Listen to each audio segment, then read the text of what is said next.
신약 성경을 읽으면 신약 성경에는 기독교인들의 믿음을 형성한 두 가지 큰 사건이 있습니다. 첫 번째 사건은 뭘까요? 그것은 예수 그리스도의 십자가와 부활 사건입니다. 그리고 또 두 번째 중요한 사건은 예수님께서 약속하신 성령께서 임한 사건입니다. 그리고 또 구약 성경에서 하나님께서 선택하신 이스라엘 백성들의 삶의 기초를 형성한 두 가지 큰 사건이 또 나옵니다. 첫 번째 사건은 뭐냐면 출애굽 사건입니다. 하나님께서 이스라엘 백성들을 애굽을 탈출하게 하시고 이어서 40년간의 광야 생활을 겪게 하시고 그럼에도 불구하고 그들을 하나님께서 약속하신 가나안 땅을 차지하게 하신 사건, 놀라우신 사건이죠. 그리고 또 두 번째 사건은 참 안타까운 사건인데 이스라엘 백성들이 모든 것을 잃고 바벨론의 포로로 끌려간 그 사건입니다. 물론 성경을 읽으면 하나님의 창조와 예수 그리스도께서 다시 오심이 처음과 끝 이 두 가지를 딱 이렇게 형성하고 있지만 그 안에 있는 내용은 구약의 두 가지, 신약의 두 가지 큰 기둥으로 이렇게 되어 있습니다. 어떤 사람이 경험했던 그런 일은 그 사람에게서 절대로 지워지지가 않아요. 우리가 몇십 년을 살아가면서도 슬픈 일들, 기쁜 일들 경험하면 그것들이 우리의 삶에서 작은 조각이 돼서 언젠가는 다시 그게 나오게 되어 있습니다. 그 사람의 평생 어딘가에 남아있는 것처럼 예수 그리스도를 믿는 우리 그리스도인들에게도 예수님을 만났던 아주 작은 일들 그리고 큰 일들, 그것은 우리의 삶에서 절대로 지워지지 않고 그 경험들이 항상 남아있어서 우리가 이 어려운 세상을 살아갈 때 항상 빛이 됩니다. 예수님을 더욱더 많이 만나시기를 바랍니다. 우리의 삶 가운데서 여러 가지 크고 작은 그런 일들이 있지만 그 가운데서 우리가 해야 되는 것은 불평하고 또 다른 사람을 판단하는 그런 일이 아니라 감사하는 일이에요. 예수님, 이렇게도 나에게 다가와 주시니 참 감사합니다. 나에게 이렇게 훈련시켜 주시고 단련시켜 주시니 참 감사합니다. 모든 것들을 다 예수 그리스도와 연관시켜서 생각하시고 말할 수 있는 저와 우리 성도님들 되시기를 간절히 축원합니다. 시편 16편을 우리가 함께 읽었습니다. 이 시편은 다윗의 믹담이라는 그런 제목이 붙어 있습니다. 믹담이라는 단어가 그렇게 우리에게 익숙하지가 않잖아요. 그 단어의 뜻이 뭔지를 학자들이 잘 모릅니다. 익숙하지가 않아요. 뜻은 분명하지 않은데 그 많은 사람들은 그것을 이렇게 생각해요. 돌에 새겨진 것과 같은 확실한 교훈을 믹담이라고 이야기를 합니다. 돌에 이제 기념비를 세웠어요. 그리고 글씨를 새길 때 뭘로 새겨야 됩니까? 그냥 우리가 쓰는 펜으로 이렇게 쓰면은 그게 글씨가 써질까요? 물론 써질 수는 있겠죠. 잘 쓰면. 붓으로 쓰면 써질 수는 있겠죠. 하지만 그게 얼마나 많이 가겠습니까? 비가 오고 바람이 불고 시간이 조금만 지나면 다 지워지고 녹아 내려가 버리겠죠. 그렇기 때문에 철필로 쇠로 된 펜으로 쓴 깊게 새겨진 그런 글씨, 그런 교훈, 그런 것들을 믹담이라고 얘기합니다. 이 시편 16편에서 시인은 하나님께서 행하신 그런 놀라운 일들 때문에 그가 얼마나 하나님께 의지하고 그의 삶이 흔들리지 않는지를 노래하고 있어요. 하나님의 임재의 경험, 하나님께서 나에게 나타나셔서 나를 도와주신 그 경험은 우리에게 사라지지를 않습니다. 시간이 지나도 지워지지 않고 마치 우리의 삶에 철필로 새겨진 그런 그 글씨처럼 영원히 비가 불고 오고 바람이 불어도 계속해서 남아있게 됩니다. 특별히 이 시는 이스라엘 백성들이 경험했던 그런 아주 큰 경험들을 기록하고 있습니다. 이스라엘 백성들이 40년 동안 광야 생활을 거쳐가지고 이제 땅을 차지하게 되는데 그 땅을 차지하게 되는 경험이 얼마나 대단한가를 노래하고 있습니다. 하나님께서는 이스라엘 12지파가 하나님께서 약속하신 그 가나안 땅에 들어가게 되면 어떻게 그들에게 땅을 분배해서 나눠줄 것인지를 모세를 통해서 말씀을 해주셨습니다. 하나님께서 이런 말씀을 하십니다. 민수기 26장에서 오직 그 땅을 제비 뽑아 나누어 그들의 조상 지파의 이름을 따라 얻게 할지니라. 그 다소를 막론하고 그들의 기업을 제비 뽑아 나눌지니라. 이렇게 하나님께서 명령을 해주셨어요. 여기서 가장 중요한 말은 어떻게 나누라고요? 그 땅을 제비 뽑아 나눠라. 제비라는 말이 중요하죠. 그러니까 우리 사람들이 보통 생각할 때는 큰 지파도 있을 거 아니에요. 사람이 많은 지파도 있고 아주 적은 사람으로 된 그런 지파도 있는데 그 많고 적음 다소를 막론하고 그들의 기업을 제비를 뽑아라. 그래서 나눠라. 이렇게 하나님께서 명령을 하셨습니다. 우리 보통 사람들의 생각과는 맞지 않는 그런 생각이죠. 그래서 실제 후에 모세의 뒤를 이은 여호수아가 이 하나님께서 약속하신 그 가나안 땅을 차지하고 나서 그것을 이 각 지파한테 나눠줄 때 그 땅을 다 이제 그려가지고 오라고 그랬습니다. 그래가지고 지도를 그린 다음에 그것을 각 지파 지도자들이 다 제비 뽑아서 나눴습니다. 우리가 보통 생각하면 강한 지파는 힘이 세니까 먼저 난 이 좋은 땅 차지하겠습니다. 이렇게 하고 또 약한 지파는 그런 강한 지파들한테 밀려가지고 다 그들이 차지하고 남은 나머지 그 황무지 땅을 차지하고 이렇게 생각하는 것이 정상일 텐데 그런 것이 아니에요. 제비를 뽑는다는 얘기는 제비를 뽑을 때 그 사람이 갖게 되는 것은 자기가 모른다는 데 있습니다. 절대 아무도 제비 뽑는 게 뭐가 나올지를 알 수가 없습니다. 오직 누구만? 하나님께서만 그 결과를 아는 거예요. 그리고 하나님께서 가라 하면 그 땅으로 가야 되는 거고 하나님께서 주시면 그 땅을 받는 겁니다. 시인이 하나님께서 주신 땅을 받았습니다. 하지만 그 땅이 나쁘다고 불평하지를 않았습니다. 그냥 감사함으로 받았습니다. 그리고 나서 5절과 6절에서 하나님께 감사 찬송을 드리는데 그는 이렇게 노래합니다. 여호와는 나의 산업과 나의 잔의 소득이시니 나의 분깃을 지키시나이다. 내게 줄로 지어준 구역은 아름다운 곳에 있으며 나의 기업이 실로 아름답도다. 나의 분깃을 지키신다고 했는데 분깃은 하나님께서 나에게 주신 이만큼을 얘기를 합니다. 어떤 사람은 많이 차지할 수도 있고 어떤 사람은 적게 차지할 수도 있고 다 영어로 말하면 각각 포션이 다르죠. 그 하나님께서 나에게 그 분깃을 주셨는데 그것을 감사하는 모습을 볼 수가 있어요.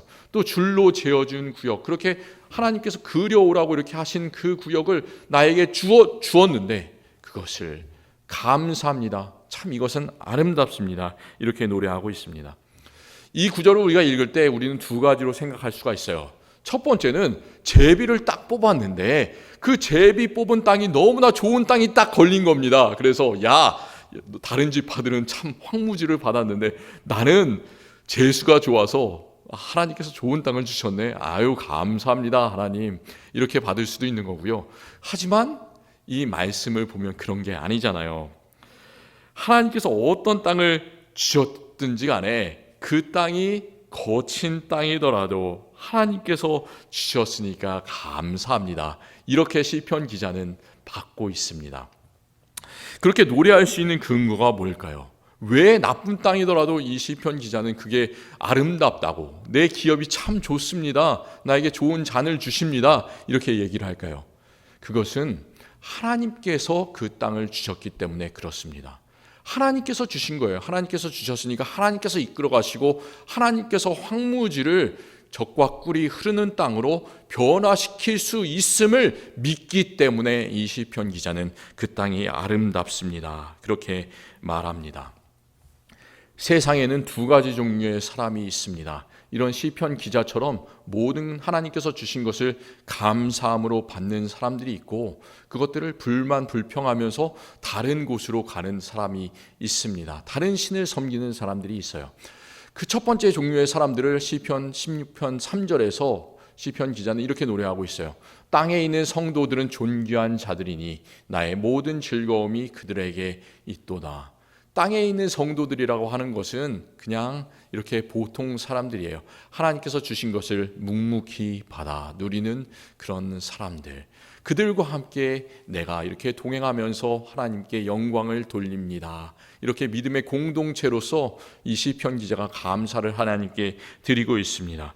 그런데 반대의 종류의 사람들이 있는데, 다른 종류의 사람들은 하나님께서 똑같은 기업을 주시고 같은 땅을 주셨지만 하나님께는 더 이상 내가 받아 누릴 이득이 없다, 이렇게 생각을 하고 다른 신에게로 가버리는 사람들이 있습니다. 그들에 대해서 4절은 이렇게 말씀하고 있습니다. 다른 신에게 예물을 드리는 자는 괴로움이 더할 것이라. 나는 그들이 드리는 피의 전제를 드리지 아니하며 내 입술로 그 이름도 부르지 아니하리로다. 여기서 피의 전제라는 그런 말을 하는데요, 이스라엘 사람들이 가나안 땅에 들어가서 살 때에 그들이 가나안 땅에 7개 강한 부족을 쳐서 물리치고 그들의 땅을 이렇게 차지해서 거기서 살아가야 했습니다. 참 족속의 이름을 하나님께서는 계속해서 여러 번 말씀을 하고 계세요. 헷 족속과 기르가스, 아모리, 가나안, 브리스, 히위, 여부스 족속, 이렇게 7개의 족속이 가나안 땅의 각 지역마다 살고 있는데 그들을 다 쳐서 물리쳐야 되는 거예요. 하지만 사람들을 대하는 것보다, 사람들과 싸워서 이기는 것보다 훨씬 더 힘든 게 뭔지 아십니까? 그것은 그 땅에 있는 신을 상대하는 거예요. 신이 하나밖에 없는 게 아니라 그 땅에는, 가나안 땅에는 여러 가지 다양한 종류의 신들이 있는데 그 신들을 쳐서 이기는 게 훨씬 더 어려웠습니다. 그것들을 다 이렇게 하나로 통칭해서 뭐라고 하냐면 바알이라고 불렀어요. 바알 신이 있는데 그 땅에 있는 그 바알 신들은 뭐냐? 다 산을 주고 풍요를 주는 신이에요. 그렇기 때문에 하늘에서 비를 내린다고 생각되는 신입니다. 번개를 준다고 생각되는 그런 신이에요. 그렇기 때문에 사람들이 누리는 모든 곡식들과 모든 열매들과 그런 것들이 다 이 바알로부터 나왔구나. 가나안 사람들은 이렇게 생각했습니다.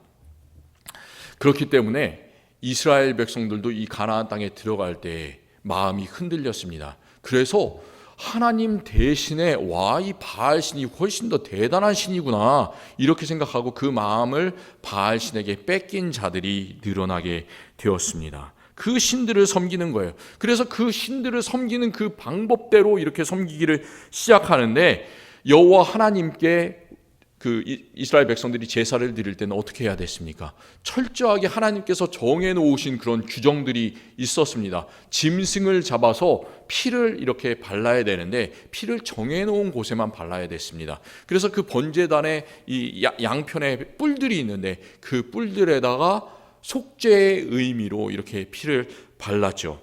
하지만 이방신을 섬기는 그런 사람들은, 이방신에게 제사를 드리는 그런 사람들은 무분별하게 피를 사용하는 거예요.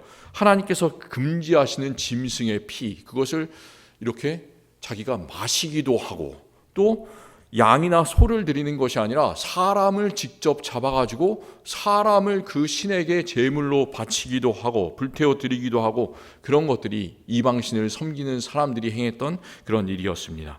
그런 모든 것들을 이 시편 16편 4절에서는 피의 전제라고 부르고 있습니다. 하나님께서 원하시지 않는 일이잖아요. 하지만 많은 사람들은 그 이방신의 유혹에 넘어가서 그것을 섬깁니다. 하지만 그런 모습들과 비교해서 이 시인은 어떻습니까? 나는, 그 많은 사람들은 다른 신들에게 예물을 드리지만 나는 그들이 드리는 피의 전제를 드리지도 아니하며 내 입술로 이름도 부르지 아니하리로다. 많은 사람들은 그런 피를 마시면서 이방신을 섬기지만 내 입술은 오직 하나님을 찬양하는 데만 사용되는 그 귀한 입술입니다. 이렇게 하나님께 고백을 하고 있습니다. 그는 어떤 일이 있어도 믿음이 흔들리지 않는 거예요. 오직 하나님께서만 그 삶과 믿음의 근거가 되시기 때문에 어떤 일이 있어도 하나님만을 바라보는 사람이 이 시인입니다. 이 시편이 다윗의 이름으로 되어 있어요. 다윗의 믹담이라고 되어 있는데, 이 시는 사실 후대의 많은 사람들에 의해서 불려졌던 그런 시입니다. 혼자서 부른 시가 아니라 그 이스라엘 백성들 함께 그 공동체가 같이 하나님 앞에서 이렇게 찬양했던 그런 찬양의 노래입니다. 그들이 그때 어떤 삶을 살고 있었을까? 물론 다윗은 아주 나라의 영토를 크게 확장시킨 대단한 가장 멋진 그런 왕이었지만 나라는 가면 갈수록 쇠퇴의 길을 걸었습니다. 그리고 나서 그 아름다운 땅이 하나님께서 주신 기업이 다 없어진 다음에 이 이스라엘 백성들이 아수르의 바벨론의 포로로 끌려갔을 때도 그 비참하게 살고 있을 때도 사람들이 이런 노래를 불렀던 거예요. 이 시편은 하나님께서 주신 땅이 참 아름답습니다. 하나님께서 나에게 주신 잔이 좋습니다. 그 기업이 참 풍성함으로 넘칩니다. 이렇게 찬양하고 있지만 실제로 이 노래를 부르고 있는 사람들의 삶은 별로 평안하지가 않은 거죠. 시편 137편에서 바벨론 포로에 끌려간 사람들이 노래를 부르고 있습니다. 그런데 그 삶이 얼마나 비참했는지를 이 시편의 가사를 들어봐도 우리가 상상할 수가 있어요. 그들이 이렇게 이야기를 합니다. 우리가 바벨론의 여러 강변 거기서 앉아서 시온을 기억하며 울었도다. 우리가 이방 땅에서 어찌 여호와의 노래를 부를까? 이렇게 한탄하면서 하나님께 노래를 부르고 있어요.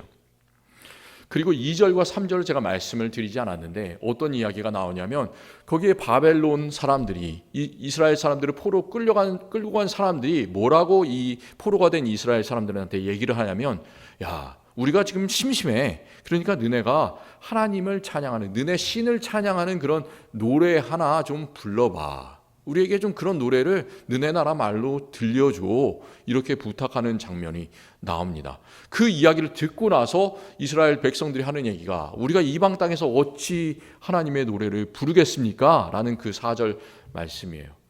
그 바벨론 사람들은 노래를 불러보라고 하는 게 왜 불러보라고 합니까? 자기들이 심심하기 때문에 유흥을 즐기기 위해서 재미로 오히려 그 이스라엘 사람들을 괴롭히기 위해서 노래를 부르라고 합니다. 하지만 그 사람들이 어떻게 노래를 부를 수가 있겠습니까? 노래를 부를수록 그 마음속에 있는 모든 고통들이 다 이렇게 올라오겠죠. 하지만 시편 16편의 시인은 절대로 흔들리지 않습니다. 이 시인은 그의 마음과 영과 몸이 다 기쁨과 즐거움으로 하나님께서 주신 모든 잔으로 넘친다고 9절에서 노래를 하고 있어요. 그가 바벨론에 끌려가서 노래를 부르는데도 그럼에도 불구하고 나의 마음도 나의 영도 다 나의 육체도 하나님 안에서 안전하게 거합니다. 이렇게 노래를 하고 있습니다. 그 이유가 뭘까요?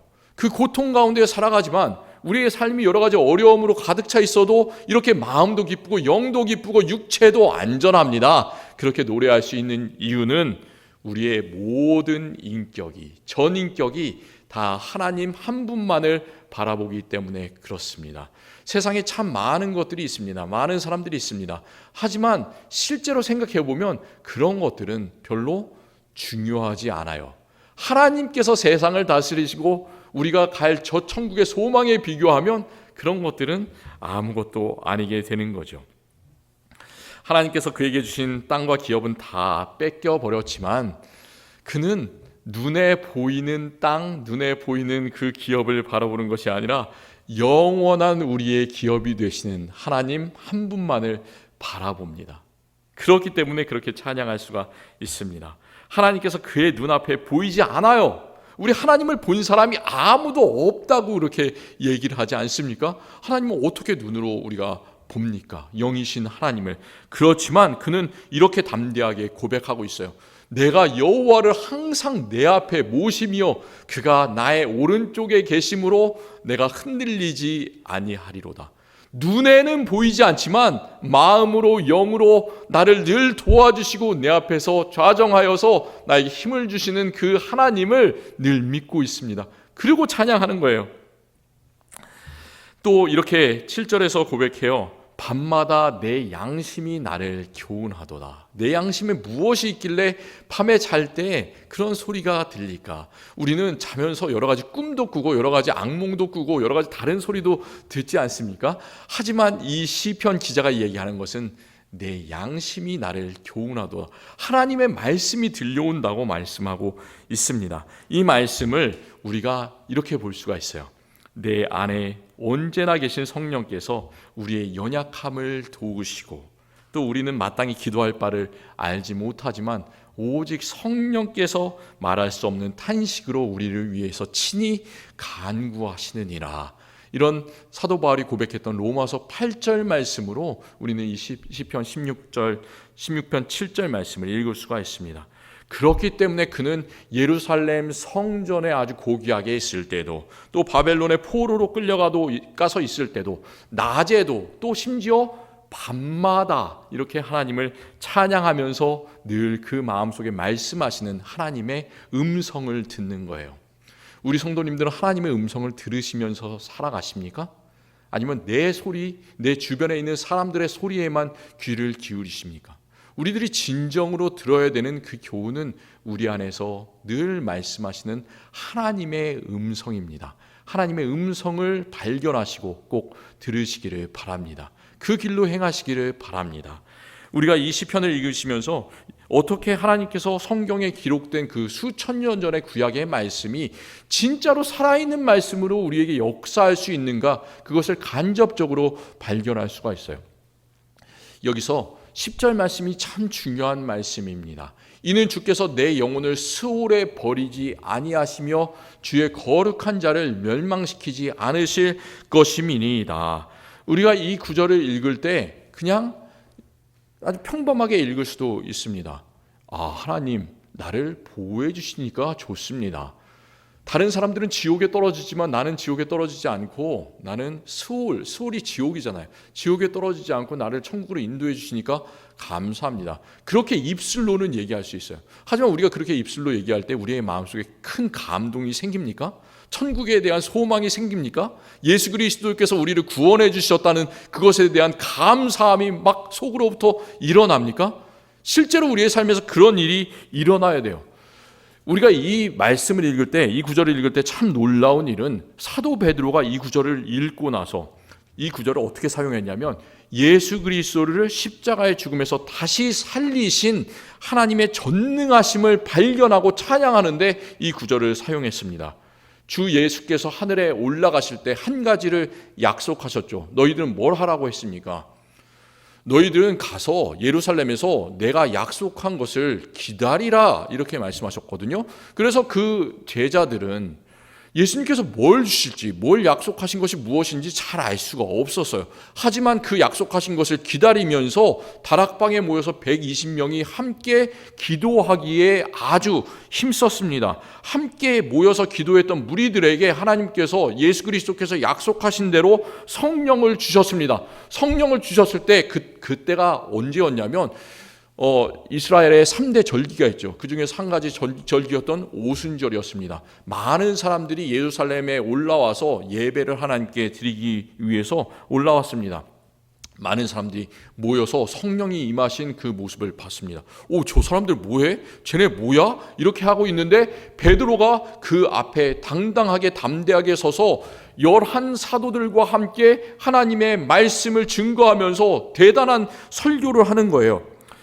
그때 하신 말씀이 예수님께서 부활하시고 그 약속하신 대로 성령을 부어주셨다는 그 설교를 하는데, 그때 인용한 구절이 시편 16편 8절부터 11절까지의 말씀입니다. 베드로가 단지 이 말씀을 머릿속으로 잘 외우고 있었기 때문에 그게 생각이 나서 이 말씀을 한 걸까요? 가장 적당할 때 그냥 그 말이 이렇게 나온 걸까요? 그런 게 아니죠.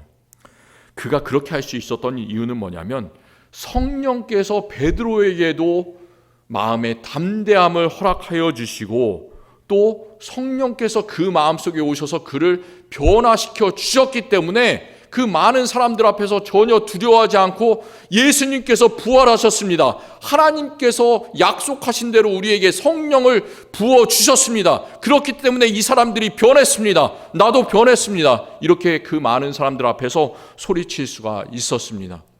하나님께서는 주의 거룩하신 자를 멸망시키지 않습니다.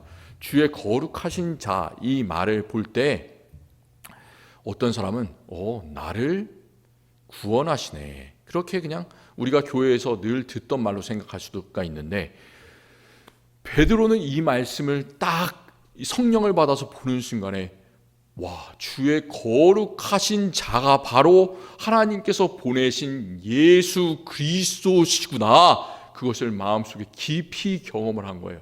그래서 하나님께서 예수 그리스도를 십자가에서 못 박히게 내어주셨지만 그를 죽음에 두지 않으시고 사흘 만에 다시 일으키셔서 다시 살려주시고 우리의 천국의 자리를 예비하시기 위해서 하늘로 올라가셨습니다. 멸망시키지 않으셨습니다. 그것을 선포했습니다.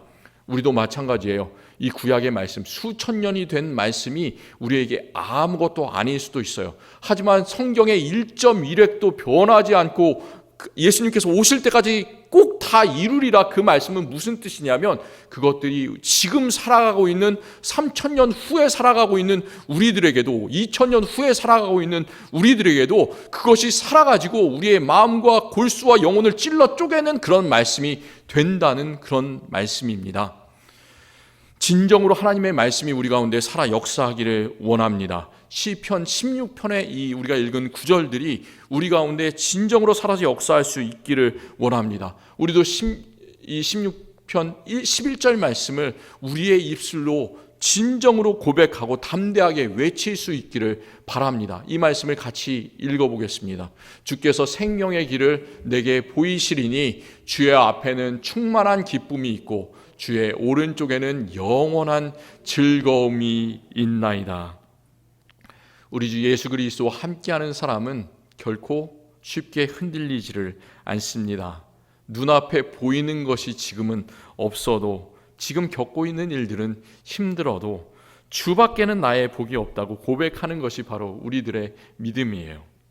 하나님께서 예수 그리스도를 죽음에서 일으키신 것처럼 그 똑같은 능력으로 우리도 죽음에서 일으키시고 우리의 썩을 몸을 생명의 몸으로 다시 부활시키셔서 우리가 그 몸을 입고 모든 성도들과 함께 하나님의 나라에서 예수 그리스도를 영원히 찬양할 것을 우리는 믿습니다. 하나님께서 눈에 보이지 않으셔도 하나님께서 늘 내 오른쪽에 계시고 내 손을 꼭 붙잡아 주시고 나를 일으켜 세워주시고 또 내 마음도 내 영도 내 육체도 안전하게 거하게 하실 줄을 믿습니다. 이 길은, 이 생명의 길은 나 혼자만 가는 길이 아니에요. 이 시편 기자는 뭐라고 얘기하냐면 땅에 있는 자는 거룩한 자들이니 라고 얘기하잖아요. 그 거룩한 성도들과 함께 우리는 손을 붙잡고 생명의 길로 함께 나아가는 그런 사람들입니다. 생명의 길을 보여주신 예수님, 우리에게 길과 진리와 생명이 되신 예수님, 그리스도를 따라서 영원한 기쁨과 즐거움이 우리의 삶 가운데서 늘 넘칠 수 있기를 간절히 축원합니다. 기도하겠습니다. 사랑의 하나님, 감사합니다. 우리 참 많은 일들 세상을 겪으면서 살아가지만 그 가운데서 우리의 마음과 영혼과 우리의 육체의 기쁨과 즐거움과 소망을 허락하여 주시니 감사합니다. 하나님, 우리의 마음이 주님의 기쁨으로 변화되게 하여 주시고 또 우리의 얼굴에서는 하나님을 바라보는 그 소망 때문에 웃음꽃이 넘치게 하여 주시옵소서. 우리의 삶이 때때로 바벨론 포로에 끌려가 있는 것처럼 즐거운 노래를 부를 수가 없는 그런 비참한 때도 있지만 그때도 불구하고 하나님께서 우리를 구원해 주심을 믿으면서 천국을 소망할 수 있는 우리들 되게 하여 주시옵소서. 우리들 나 혼자만 그 믿음의 길 걸어가는 것이 아니라 우리 모든 성도들이 함께 거룩한 손을 꼭 붙잡고 하나님과 함께 동행하며 살아가게 하여 주시옵소서. 예수 그리스도의 이름으로 기도합니다. 아멘.